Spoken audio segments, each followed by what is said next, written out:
안녕하세요. 카이저입니다. 제가 지난 자본 잠식 강의에서 제가 중간에 이제 증자에 대해서 간단한 언급을 드렸고, 이제 그 이후에 제가 방송을 찍는다고 했는데, 자, 오늘은 제가 증자에 대해서 좀 자세하게 여러분들께 설명드리도록 하겠습니다. 먼저 증자라고 한다면, 여러분들이 이제 공시에서 바로 그 이슈가 떴을 때 주가 영향을 바로 주게 되는 것 중에 하나인데요. 무슨 말이냐면은 그만큼 주가 영향을 많이 주는 요인을 볼 수가 있는데요. 여러분들 그렇기 때문에 어떠한 증자를 했을 때, 그 다음에 이 기업의 입장에서나 주주의 입장에서 어떤 차이가 있는지, 그 다음에 그에 따른 사례들까지 제가 여러분들께 설명드리도록 하겠습니다. 자, 먼저 이제 증자 설명드릴 건데요. 이제 기업의 자금 조달 방법 중에 하나는 이제 신주를 발행하는 경우가 있고, 또는 자금을 차입하는 경우가 있죠. 여기서 이제 신주 발행하는 경우를 우리가 보통 증자라고 말하게 됩니다. 자, 그래서 이제 증자라고 하는 거는 주식을 발행을 해서 회사의 자본금을 증가시킨다라는 말로 증자라는 말을 쓰게 되는데요. 여기서 이제 여러분들이 이제 많이 들었던 용어들 중에서 유상증자 또는 이제 무상증자라는 말을 많이 들으셨을 건데요. 여러분들께서 이제 증자라고 한다면 먼저 인터넷 검색을 한다면 지금처럼 유상증자의 성공 사례 해가지고 여러 가지 기업들에 대한 간단한 소개가 나올 거고, 반대로 유상증자 때문에 급락했다라는 말도 들을 겁니다. 자, 무상증자 역시 마찬가지인데요. 무상증자가 이제 기사에 떴을 때 급증했다라는 사례들을 많이 볼 수 있을 거고요. 반면에 이제 약세다라는 말도 들을 겁니다. 이러한 증자들이 기업에 어떤 영향을 주기 때문에 지금처럼 이제 강세를 띠게 되는 건지, 또 주가가 약세를 띠게 되는 건지 여러분들께서 이제 명확히 아셔야 되는데요. 여러분들께 이제 그에 대해서 이제 간단한 증자의 목적부터 설명하도록 하겠습니다. 증자라고 하면 말 그대로 이제 자본금을 늘리는 거죠. 그래서 설비 자금이나 운전 자금을 조달하기 위한 방법이 있을 거고요. 그다음에 부채 상환, 그다음에 자본금을 키우는 거, 그다음에 이익 배당, 그다음에 또 재무 구조 개선, 원활한 주식 거래주도, 경영 안전 확보, 이런 좀 어려운 말들, 추상적인 말들이 많은데 여러분들께는 이제 증자에 대해서 유상증자, 무상증자 따로따로 설명드리도록 하겠습니다. 그래서 여러분들이 보셔야 되는 첫 번째는 유상증자인데요. 유상증자 같은 경우는 신주를 발행해서 판매하는 경우를 볼 수가 있고요. 무상증자 같은 경우는 신주를 발행을 해서 말 그대로 무상 활동하는 경우를 볼 수 있는데요. 이 경우에 유상증자 같은 경우는 주식의 자본, 자산을 증가시키기 위한 목적이 될 거고, 무상증자는 주식 자본만 증가하는 경우를 볼 수가 있습니다. 자, 그래서 유상증자 같은 경우는 이제 크게 두 가지 이슈가 있습니다. 예를 들어서 운영 자금의 조달을 하겠다라는 목적으로 유상증자할 시에는 상대적으로 좀 부정적인 인식이 제공되고 있고요. 그 다음에 사업 확정을 위해서다라고 한다면은 비교적 긍정적인 효과를 받고 있습니다. 자, 반면에 무상증자 같은 경우는 주가 관리를 목적으로 하는 경우가 많은데요. 그렇기 때문에 이제 남은 잉여금 같은 경우를 자본금으로 전환하는 방법 중에 하나로 알려져 있습니다. 자, 기업의 가치가 상승하고 그 다음에 따라서 주가가 상승하는 경우가 많은데요. 여러분들께 조금 더 간단하게 정리해드리면, 유상증자 같은 경우는 자산 중에서 자본에 해당하는, 또 자본에서 자본금에 해당하는 부분에 이제 외부로부터 자금을 조달받아서 하는 증자 방식이 이제 유상증자가 될 거고요. 자, 무상증자 같은 경우는 이제 자본에서 잉여금의 부분에서 이제 이런 이잉여금이나 그다음에 나머지 이제 잉여금 항목에서 자본금을 유입하기 위해서 하는 경우가 바로 이제 무상증자라고 볼 수가 있습니다. 자, 좀 어려운 말들이 많았는데 여러분들께서는 그렇다면 실질적으로 이런 개념 속에서 만약 여러분들이 지금 투자하는 종목이라든가 투자할 종목에 대해서 만약에 유상증자 또는 무상의 이슈가 떴다라고 했을 때 어떻게 대응할지 여러분들께 이제 말씀드리도록 하겠습니다. 먼저 유상증자 방식에 대해서 여러분들 아셔야 되는데요. 유상증자 방식 같은 경우는 크게 4가지로 구분하고 있습니다. 여러분들은 꼭 이 부분을 이제 체크하셔야 되는데요. 이제 주주 배정을 하는 경우가 있고, 그 다음에 주주 우선 공모, 일반 공모, 그 다음에 제3자 배정이 있습니다. 각각의 것들을 한번 좀 자세하게 보면요. 주주 배정 같은 경우는 이제 기존 주주들에게 이제 신주 임수권을 배정하는 경우가 될 거고요. 주주 우선 공모 같은 경우는 이제 기존 주주나 우리사주 조합에 우선 공모 참여 기회를 제공하는 경우를 말하게 되는 겁니다. 자, 그 다음에 일반 공모 같은 경우는 이제 주주가 아니라 일반 투자자에게서 공모 참여할 수 있는 기회를 주게 되는 경우인데요.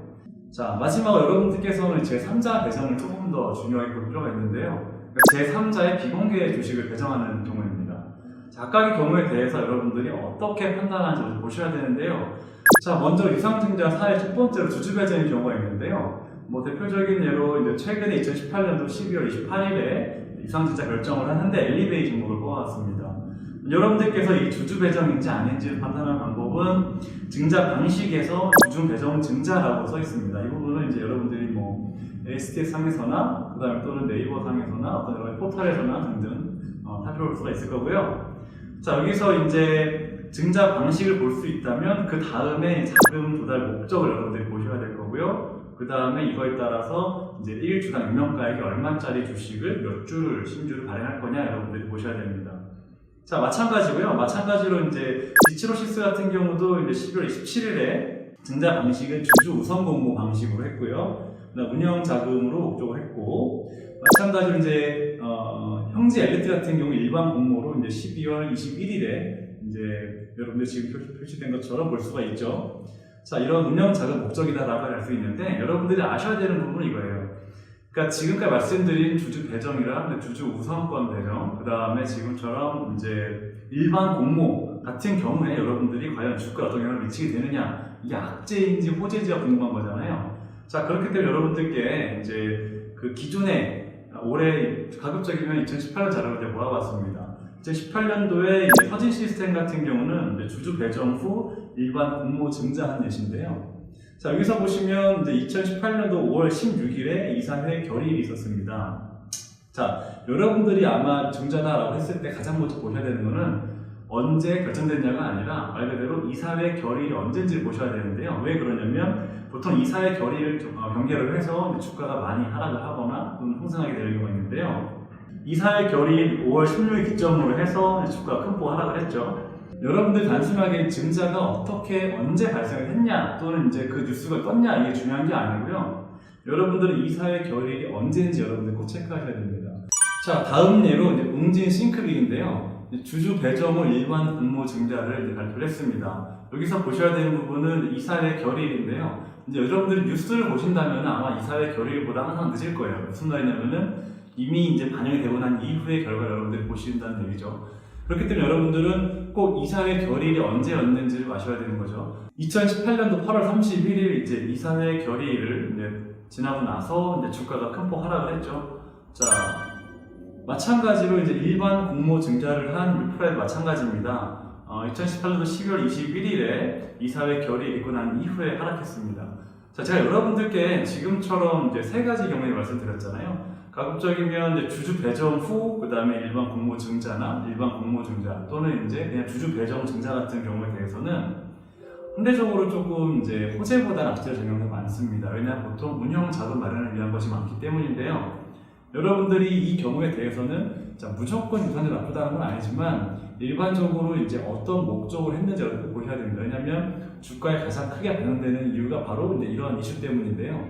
자, 반면에 이 유상증자 중에서 네 번째, 아까 강조드렸죠? 이제 제3자 배정 같은 경우는 여러분들이 좀 다르게 볼 필요가 있는데요. 먼저 3자 배정 같은 경우는 2019년도 1월 8일 경우에 이제 화신테크 예를 들었는데요. 여기 보면은 마찬가지로 증자 방식은 제3자 배정 증자가 될 거고요. 그 다음에 운영 자금보다는 시설 자금으로 많이 투자했다라는 걸 볼 수가 있죠. 물론 이제 이 내부적으로 얼마가 증자가 됐냐 이런 계산까지 하지 않겠습니다. 왜냐면 뭐 어려운 부분은 아니에요. 근데 여러분들께서 궁금한 거는 이런 숫자의 장난이 아니라 결국은 이 이슈가 어떠한 목적을 하고 있는지 여러분들께 어떤 식으로 반영이 될 수 있는지 여러분들이 중요한 거잖아요. 그렇기 때문에 이제 이런 유상자 같은 경우에서 특히 3자 배정 같은 경우는 다음처럼 조금 더 자세하게 볼 필요가 있습니다. 이거는 다트에 들어가시면 볼 수가 있고 실은 이제 조금만 찾아보시면 이제 HTS상에서도 여러분들 볼 수가 있습니다. 자, 제3자 배정 같은 경우, 화신테크 같은 경우는 이제 자, 제3자 대상자로 이제 HM 브릿지 투자 조합을 뽑았고요. 여기서 배정 주식은 전부 다 이 대상자가 하게 되었습니다. 여기서 보시면 1년간 보호 예수란 말 있잖아요. 자, 이 말은 뭐냐면 이 앞서 이제 주주 배정 같은 경우라든가 일반 공모 같은 경우는 이제 이 보호 예수가 없어요. 하지만 이제 이런 3자 배정 같은 경우는 이제 1년간 보호 예수를 걸었고요. 자, 그렇기 때문에 이러한 이제 이슈가 뜨고 난 이후에 잠깐의 개방성이 있었죠. 자, 이 정도 갖다가 무슨 이게 좋은 이슈일 수 있느냐 판단하신다면은 제가 조금 다른 예상으로 드리도록 하겠습니다. 자, 코센 같은 경우 2018년도 12월 13일 날 마찬가지로 제3자 배정을 했습니다. 자, 여기서 보시면 이제 이 날짜 이후로 제가 이 좀 자세한 뭐 다트는 여러분들께 소개를 해드리지 않겠습니다. 하지만 이제 코사인 같은 경우 이런 이슈가 있고 난 이후에 큰 폭 상승을 했죠. 유상증자라는 것이 뭐 좀 비교적 악재다라는 거에 대한 반환의 결과가 될 수가 있는데요. 여러분들은 이 3자 배정 자체가 뭐 나쁜 목적일 수도 있겠지만 실질적으로는 이제 뭐 사업 확장하기 위한 목적이 많기 때문에 그런 경우가 있는데요. 자, 그렇기 때문에 여러분들이 자, 이렇게 이제 주가 상승하는 걸 볼 수가 있을 거고 코사인 같은 경우는 자, 그 다음 세 번째 예를 들어왔습니다. 자, 최근 자료죠. 2019년도 1월 4일날 한국테크놀로지 같은 경우는 마찬가지로 제3자 배당 증자를 했고요. 자, 여기서 어떤 이슈가 있었냐? 이 이제 증자를 이사의 결의가 이루어지고 난 이후에 상승을 했죠. 자, 그 말은 무엇이냐면 이러한 이슈가 있고 난 이후에 역시 이상증자도 좋은 호재로 작용할 수가 있다는 것입니다.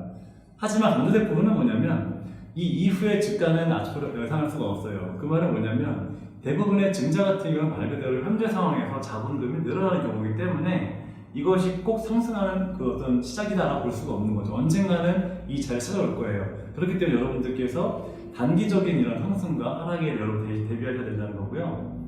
자, 그 다음 마찬가지로 이제 금호 HT 마지막 보여드리도록 하겠습니다. 이제 금호 HT 같은 경우도 역시 마찬가지로 10월 26일 날에 제3자 배정 증자를 했고 이날 이후로 이제 큰 폭 상승을 했습니다.